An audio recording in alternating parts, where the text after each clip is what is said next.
Doug. Thank you. Thanks, Dave. Let's hear it for Dave. This is an awesome event. So great to see this industry growing from nothing. There was once just a few of us. I was lucky enough to be one of the first, and Dave was too. And now look at it. It's a huge industry, and it's just getting started. It's going to be absolutely epic. My name is Bruce Fenton. I'm going to talk a little bit about the economy and Bitcoin and what's going on in the world right now. This is my space. This is where I'm from. I grew up in the securities business. I've been in this business my whole life. I've been in finance my whole life. As a little kid, my mom, she was a single mom, mother of 5, was broke, and she wanted to make a better life for her kids. And somebody very, very wise told her that sales was the way to do that. So she started selling gym memberships and was able to get out of poverty with that. And then she worked her way up to selling microwave ovens, and she did pretty well with that. And then she met somebody on Wall Street who said, you ought to become a stockbroker. So she did that. She became a financial advisor back in the 70s. Is a male-dominated field. And so after school, I would go to the brokerage firm floor. I grew up on the brokerage firm floor, 7, 8, 9 years old. I was trading my first stocks. Warner Communications was one of the first ones I bought because that owned Atari. I went to my mom and I said, I think Atari's going to be hot because the kids are buying these Ataris, and can I buy stock? So I bought some, and then she recommended that I buy Ma Bell right before the split. And so that was some of my first stock trades as a little kid. And I loved the industry. I played with the computers, the Quotron machine. Some of you worked on Quotrons. You remember those days. And then after high school, I joined the Navy, and then I came right back into the finance business at age 19. I got my first real job. Actually, before that, age 14, I got a job at a brokerage firm working as an assistant. I would do, stuffing envelopes, and they even let you do cold calls back in those days. Later, you needed to be licensed to do anything of any significance, but back in those days, you didn't need to be. But then at 19, I got my first professional job in the space where I actually got the Series 7. So I got my Series 7 at age 19. Working at Dean Witter.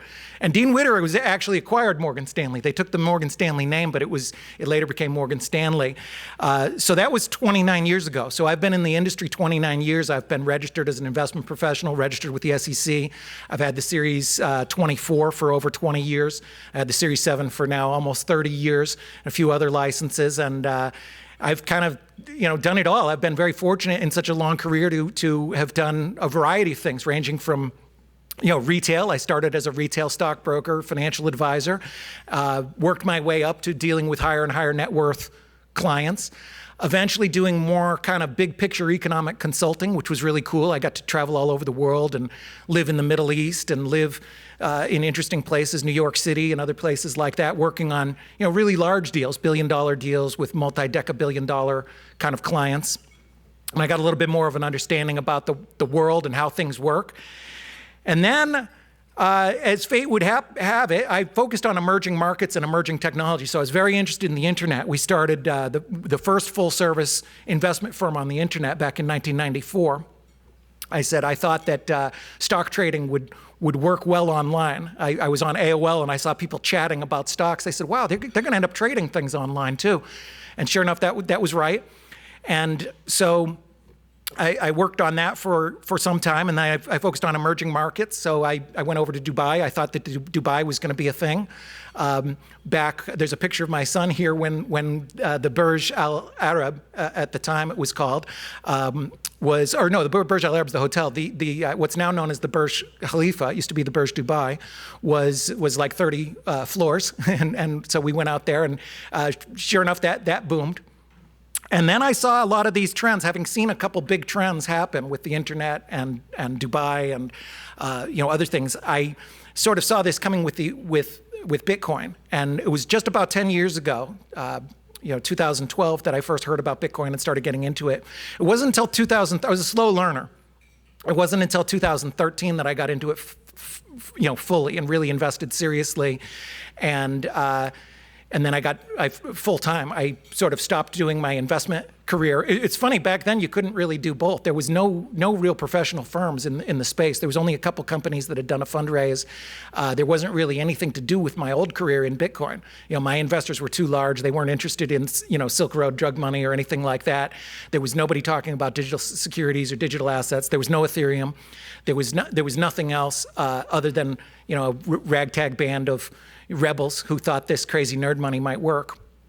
And I wanted to join them. So I left I sort of put most of my other work on hold and became full-time involved in Bitcoin and crypto starting in 2013. I've been doing that ever since. And I've been lucky enough to host the Satoshi Roundtable, which is one of the great events in the space. And I've been an active investor and just sort of member of the community and focused on this. And our companies, I went back into the investment business and we acquired a broker-dealer and spent quite a bit of time over the last couple of years getting all of the permissions and operating agreements and everything that we need, standard procedures and everything to be able to do as much as we possibly can. So Chainstone Labs, which I'm CEO of, owns Watchdog Capital, which is a broker-dealer. I'm registered with it. It has its own CEO. His name Mike. He's a great guy. And we focus on the intersection of crypto and securities, the traditional securities world that I came from and the new digital world that I became a part of 10 years ago. And I think that's one of the most exciting things in the world right now. I think that that's a very, very, very big deal and has massive power to change the world. And I'm a cypherpunk. And what a cypherpunk is, basically, there's a great manifesto. You should read it if you haven't. If you've read it, read it again, called the Cypherpunk Manifesto. It's only a page. And it talks about what a cypherpunk is. And basically, the gist of it is, it says cypherpunks write code. Now, I'm not much of a coder, so I did do a loophole. It didn't say you have to write code well. So I suppose if you can do a hello world script on WordPress, I suppose that counts as code. So I did use the loophole, but it says cypherpunks write code. But more importantly, cypherpunks believe that code and technology can be a solution to many of the problems that we have in the world right now. And there is a lot of problems, and there's a lot of problems that can actually be solved by technology. And I think that's the highest level that we can, that we can aspire to, is trying to find technical solutions, because we can all kind of agree on technical solutions. There's Republicans and Democrats and people who disagree in a very divided world. But if we can have technical solutions, whether it's proof of reserves or privacy or whatever either regulators or other people are concerned about, technical solutions are a great way. So I think that's very much in line with the Cypherpunk Manifesto and the cypherpunk philosophy, which I care a lot about and I think is very important. So that guides our, I think I was the first person to use the title Cypherpunk Stockbroker on a business card, and we're probably the first FINRA member broker-dealer, SEC-registered broker-dealer to put the word cypherpunk, or maybe even Bitcoin on our, there's probably several that have Bitcoin now, but we were probably the first to put Bitcoin and definitely the word cypherpunk on our website. Because these principles are important, and they have the ability to not just unite all of this division that we've had, but they have the ability to change the world and make the world a better place. Specializing in change and understanding change is something that I've been lucky enough to be pretty good at. And right now, we are going through a time of epic and significant change. A lot of us have read the book, The Fourth Turning. There's other books, there's other theories about this, kind of these generational or cyclical, sort of every 100-year periods where everything changes. Everything changes in the whole world. Money changes, who people trust changes, borders change, power structures change. Everything changes radically, significantly, and quickly. It's not unusual. It's the norm in human history. If we zoom out far enough, we'll see that this happens again and again and again. It is very, very predictable. It's just not exactly predictable when or how, but it is predictable that we do have times in humanity of epic upheaval and change and turmoil and chaos. And sometimes it's bloody and dangerous, unfortunately, but oftentimes it comes out better at the other end.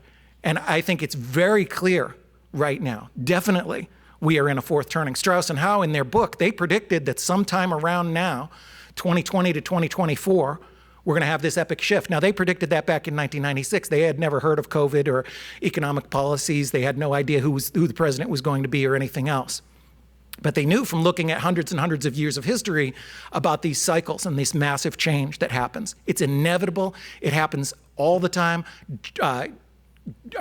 Generational demographics are a factor in it. So how people think, generations tend to rebel against the previous generation. So you had kind of the Bob Hope, Ronald Reagan generation, very conservative. Before that, you had, kind of the Roaring 20s. Before that, you had the Victorians. And then after the baby boomers, you had, the baby boomers rebelled against their parents with the 60s and the hippie movement and so on and so on. So generations have a big effect in this and, where people are in their life cycle and everything. So I definitely recommend these books. But the point is, we are definitely in a fourth turning. We're definitely in times of epic change.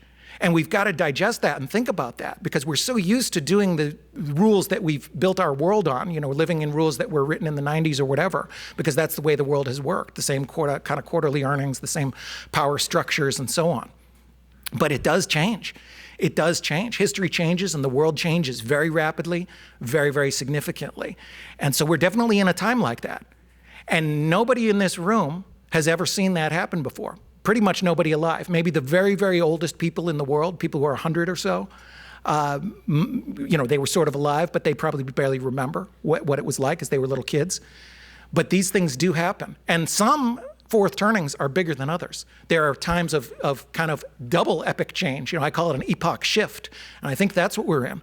I think this is less like the change. And think about how significant the changes were in 1920. You had people who grew up on a farm who had never seen they'd never seen a motor. They'd never seen a motor, they'd never seen a car.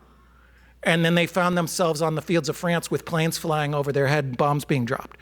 And the whole world changed. Borders changed, everything. Ottoman Empire, everything. Everything changed. Sometimes it's even bigger than that. I think it'll be bigger than that. I think it'll be bigger change, more epic. I think it's more like the advent of the printing press, when Gutenberg created the printing press and information started flowing in a different way. And you had prior to that, you had people who controlled information in a very different way than what you had after the printing press made it more available. It could be more like the American and French revolutions. That's another example, where you just have these times of epic and massive change. So it's very important to be thinking about this shakeup and thinking about it from zooming out from a big picture view of what the world will look like and how will things work and how do we operate and how do we make decisions in such a world.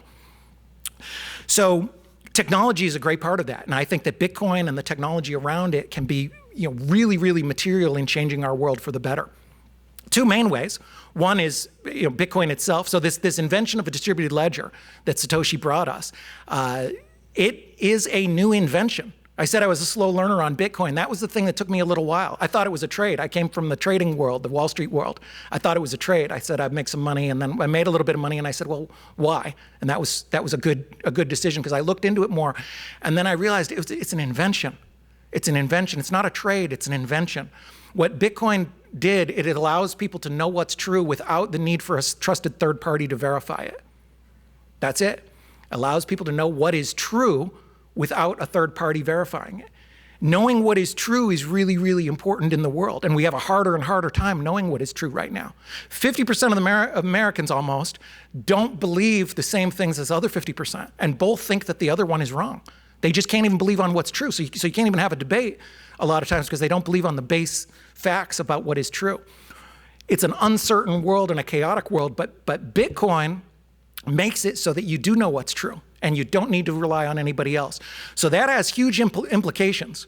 One implication is for the first and one of the best use cases for it, which is Bitcoin itself, money. To make money that you don't need somebody else to say what is true and you don't need somebody else to control it. And we, the people, can decide that this has value. That's very, very powerful.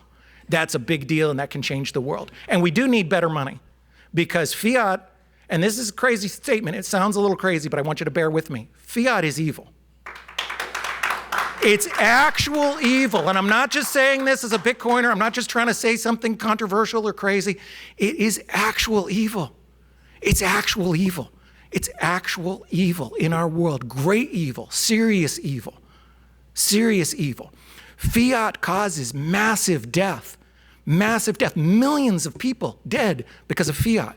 People in for-profit prisons in a cage because of fiat. They wouldn't be there without fiat.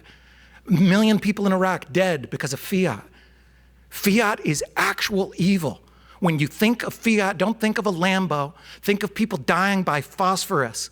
Think of people in a cage. Think of Ross Ulbricht. Think of people who have injustices that are caused by fiat. Fiat is actual evil. It's actual evil, and it doesn't belong in our world, and we now, for the first time, have technology that can replace it.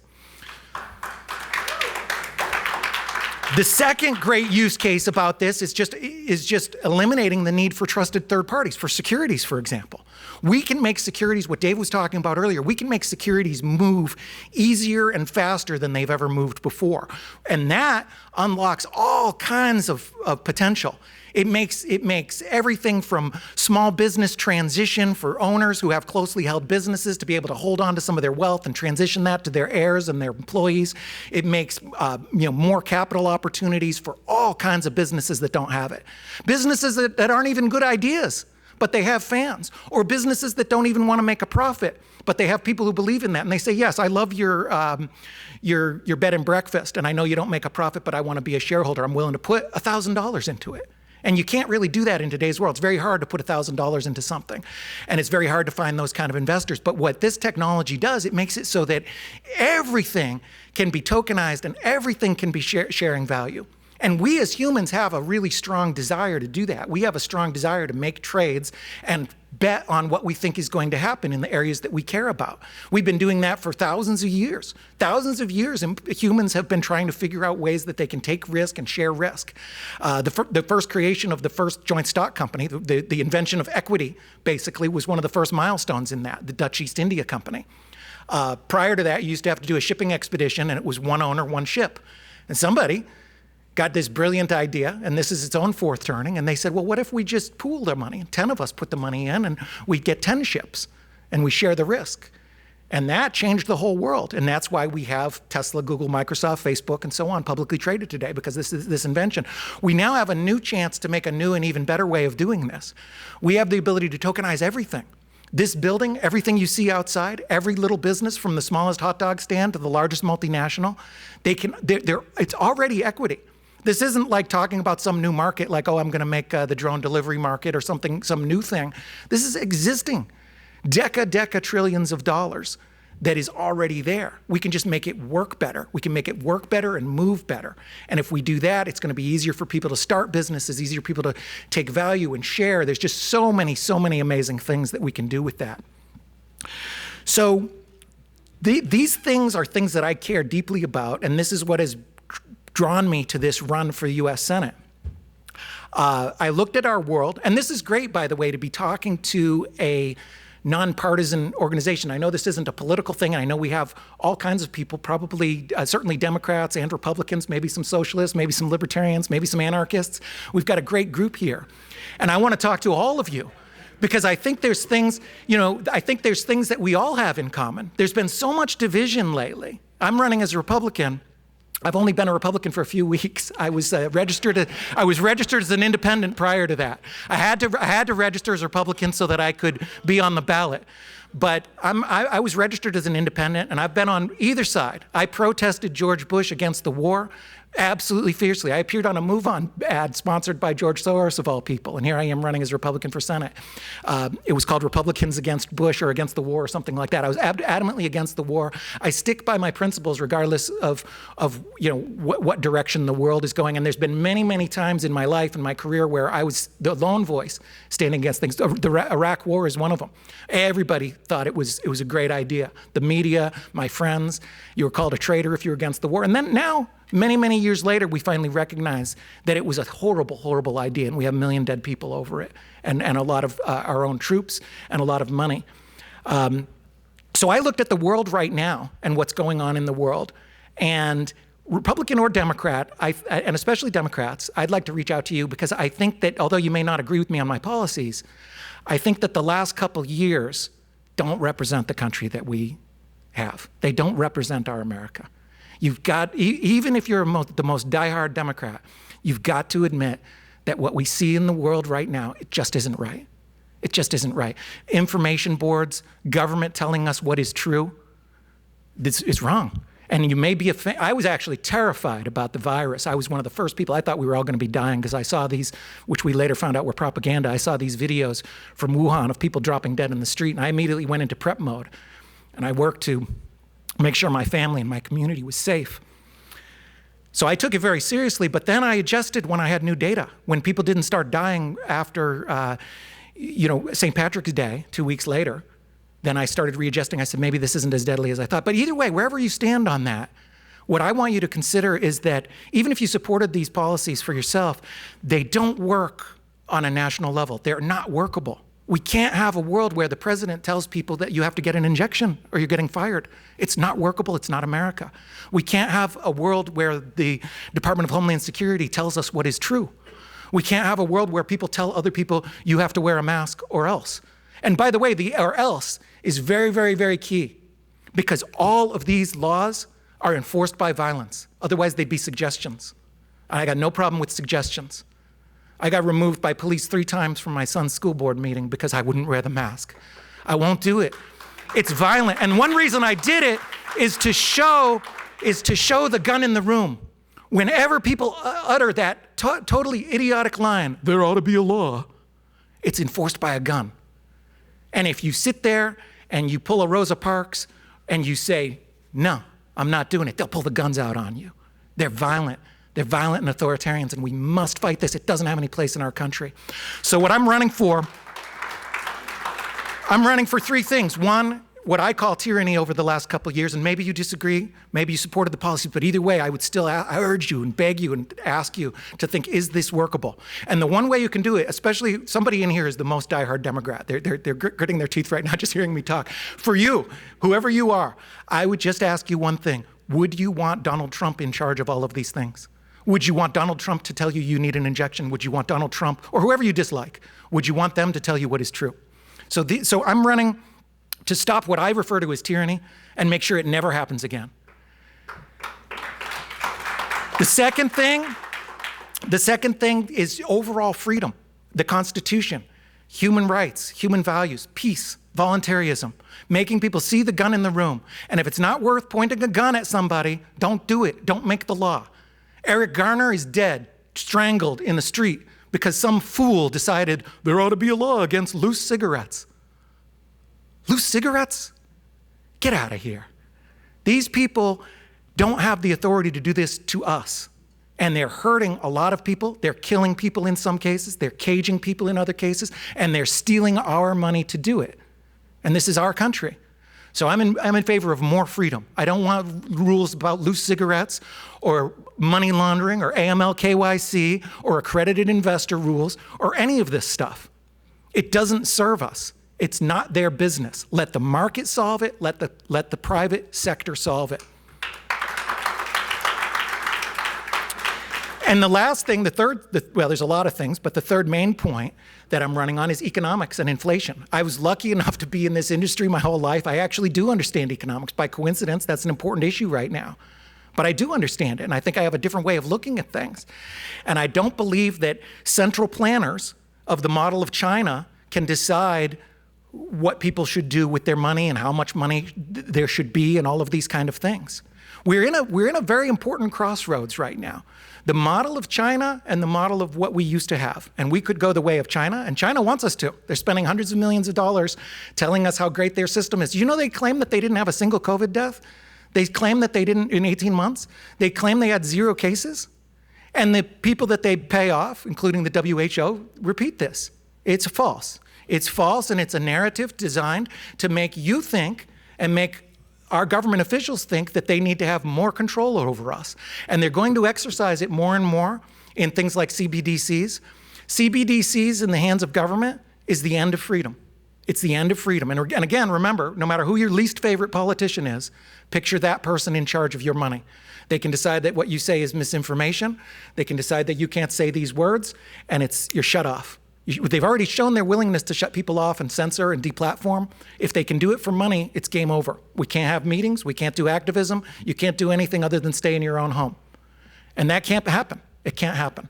So I'm running to instill sound economic policies to the extent that a senator can. I would vote against government expansion, against taxes at every turn, against any kind of tyranny.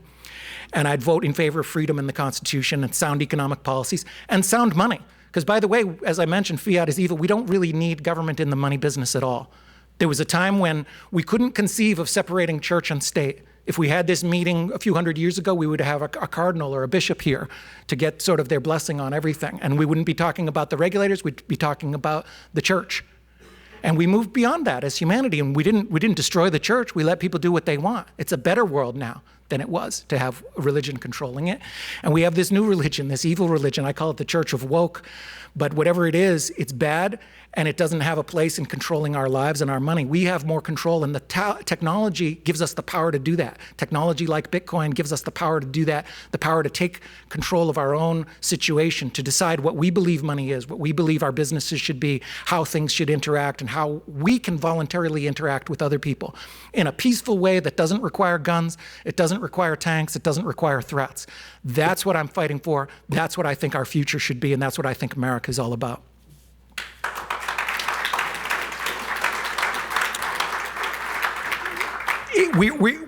There's a saying that some of the folks in power have used called Build Back Better. And most of them are tyrants, and I'm extremely skeptical when a dozen of them or so come out with the same slogan the same week.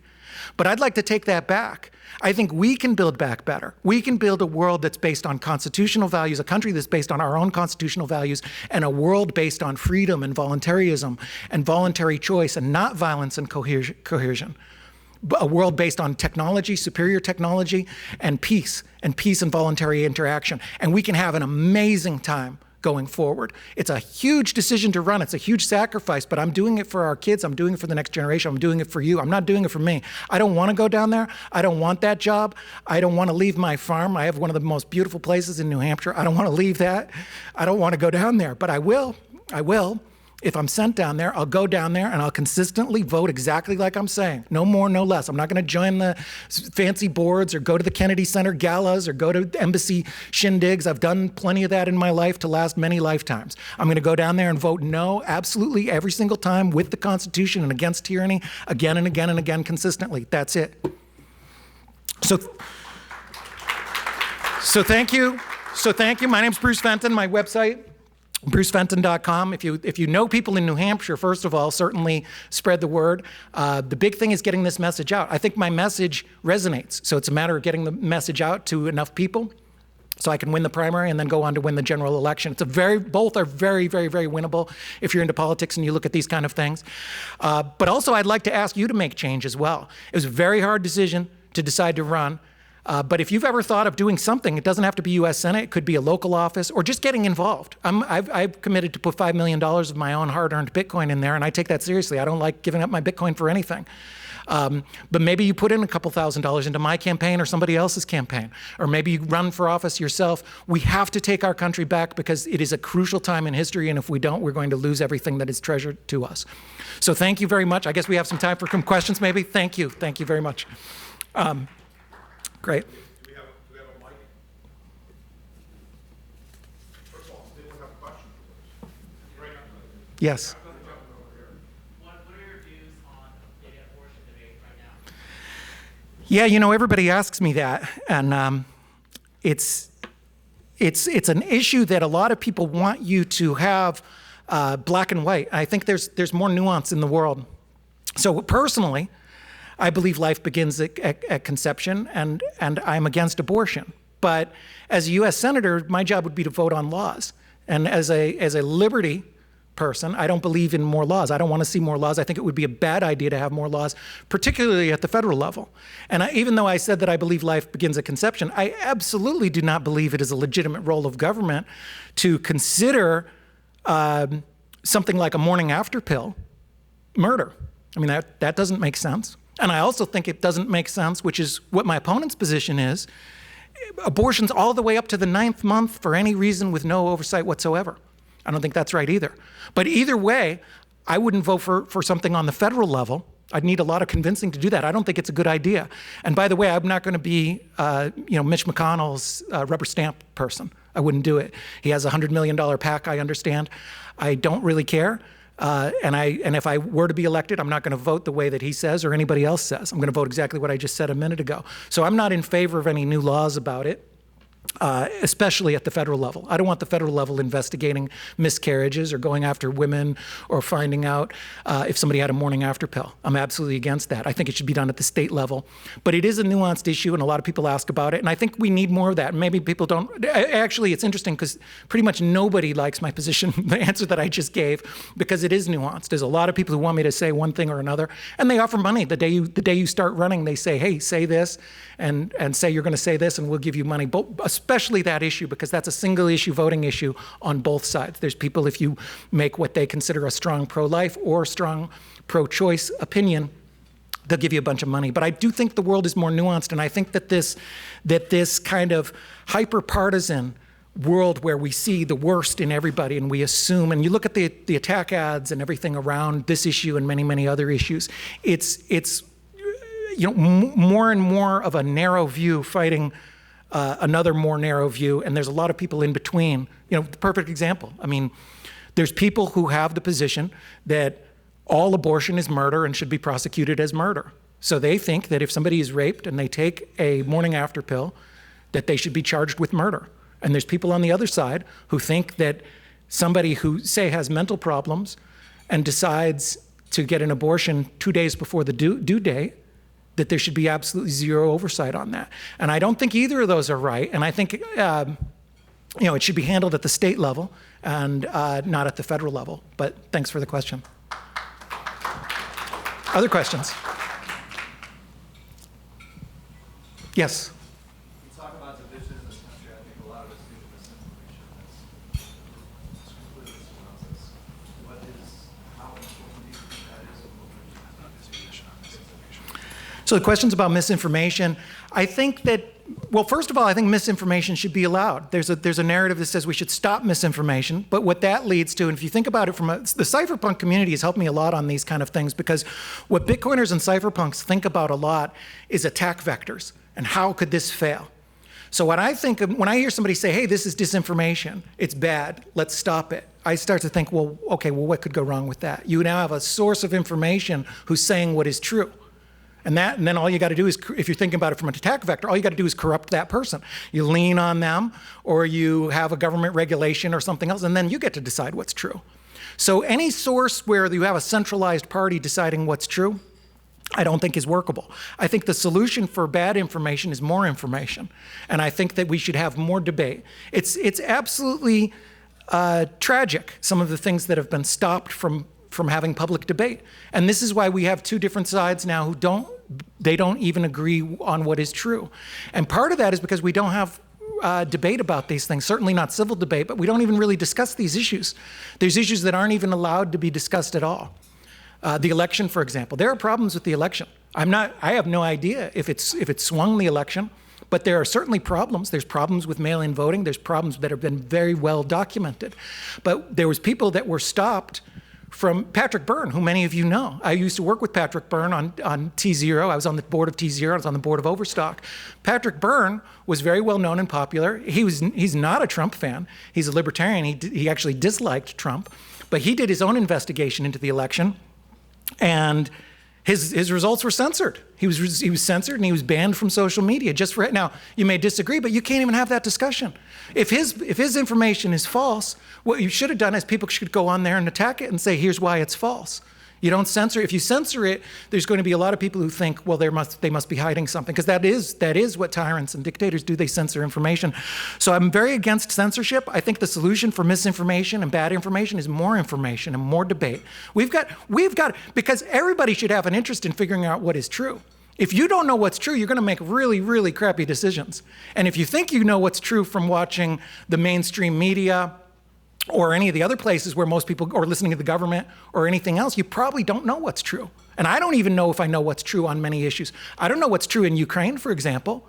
I see the same information that everybody else has seen, but 2 months ago, I couldn't tell the difference between a Ukrainian soldier and a Russian soldier. When I see these tearjerker scenes that are horrible and terrible, tragic, I can't put them in context because I don't know these people. It could have been footage from 5 years ago, for all I know. I don't know what's true because I don't trust the sources. I certainly don't go. I don't go to the mainstream media to say, well, they can tell me about what's true. You know, if I don't trust the information, then I can't know what's true, and that makes it hard for me to make. I wish I could make a really, really well-informed opinion on Ukraine, but I can't because I don't trust the sources. Because the same people telling us these things lied and lied and lied again and again. So more debate, more discussion. You know, more conversation, and you know, if something is untrue, let people have the freedom to say this is untrue and why. That's what we have in the crypto community. It's very healthy.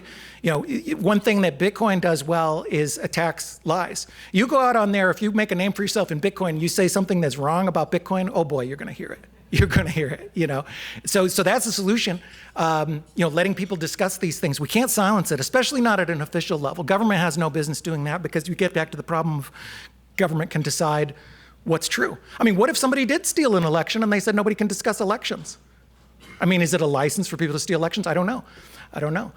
We should be able to discuss anything and everything, even controversial topics. Nothing should be off the table. And I think if you look through human history, whether it's the you know, golden age of Islam in Baghdad or our own greatest points in history, the greatest points in human history, the founding of America and these other times, were when people had vigorous debate.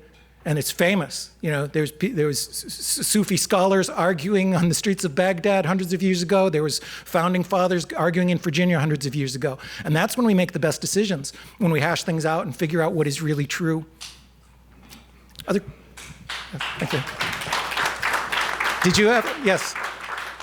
Coming back to securities, do you have an opinion on an alternative to the current AML KYC regime? Sure. Human freedom. Let people decide. AML KYC is a crime against the government. You know, there's no victim in there. Now, they will try, because they know that doesn't give them moral justification. They don't have a moral justification to do this. So they try and obscure it and say, oh, human trafficking and this and this and this. Well, that's not AML. They're saying that because of this thing, these other things happen. And my attitude to that is, well, tough. Go do law enforcement for those things that are illegal. If something is illegal, human trafficking or kidnapping or any number of other things, go enforce those things. But really, one of the main motives behind AML KYC is around taxes, and the government views it as their you know, right to know what's going on because they want to know where your money is. And that's a relatively new thing, by the way. When I started my career, you could open a brokerage account over the phone without an ID, without a social security number, and without your date of birth. You just told them your name and address, and I could execute stock trades for you. But then little by little by little, government has taken away our rights. And now young people, the Gen Zers who work for me, they don't know a world. They think that's what government's supposed to do. They think it's always been like that because it's been like that their whole life. They think government has the right to know what you're doing. And they don't. I saw it happen in real time. I saw it in my own career. And I saw the older brokers who were like, what are you talking about? You need an ID for your account. What do you mean you need an ID to open a brokerage account? What next? Are they going to tell us to report the taxes to them too? They couldn't believe these things happened. And it wasn't the government's right. And it's been horrible. Look at this room. Look at all of these brilliant people in this room, all of these great companies, and how much of our time is sucked away by these vampires with their ridiculous regulations. Half of this conference and every other conference is about regulation and how we comply and how we get around this and how we can do that. It's a horrible vampire sucking the energy out of our industry. Imagine if all of us didn't have these regulations and we could just compete based on what's right. And what would be the harm? What would be the harm? It would be harmful to government. I mean, more what? Money laundering? There are drawbacks to freedom, to be sure. But the drawbacks of government are nothing in comparison. There's no other force in here that's as much of a thorn in the side. As I said, 50% probably of our time and our focus is this thorn in the side of government telling us, because of these regulations that were invented by people who are dead in some cases. The 33 Act was written, what, 85 years ago? You know, the accredited investor rules, how we test, these things are ancient. They invented accredited investor rules back in a time where you could drive, the way that you did a con back in those days is you drove to a new town, because nobody had internet. So you drove to a new town, you create a new identity, you rent a Rolls Royce, and you say, I'm a Rockefeller, and I'm selling you London Bridge. And that worked.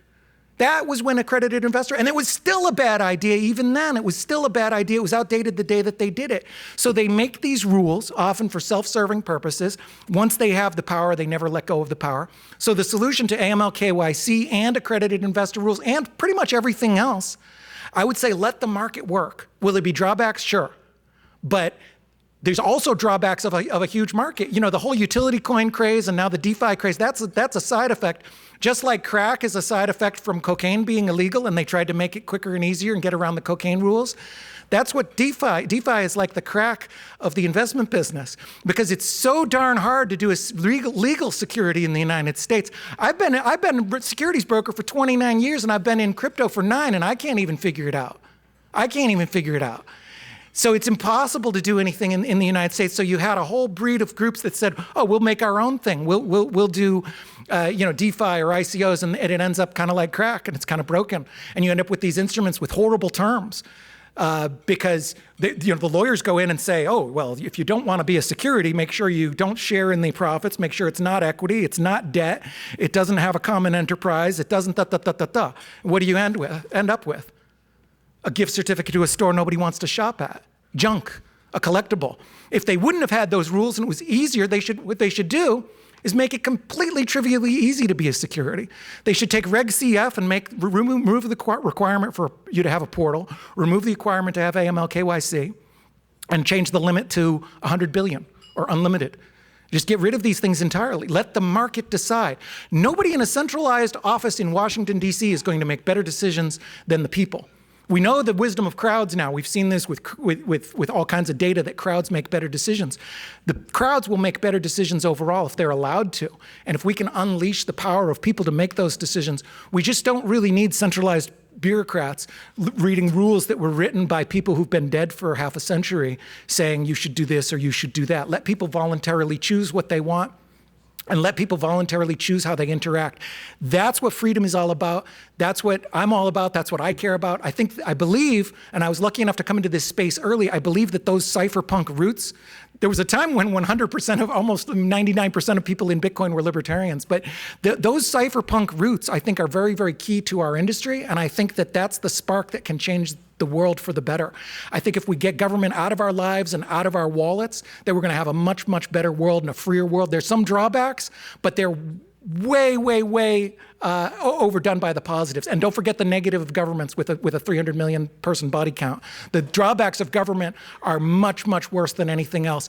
The power of freedom is much stronger than anything else, other than maybe the power of love. So let's have some more power of love and some more power of freedom, voluntary human interaction where we can work and do things without somebody putting a gun in our face.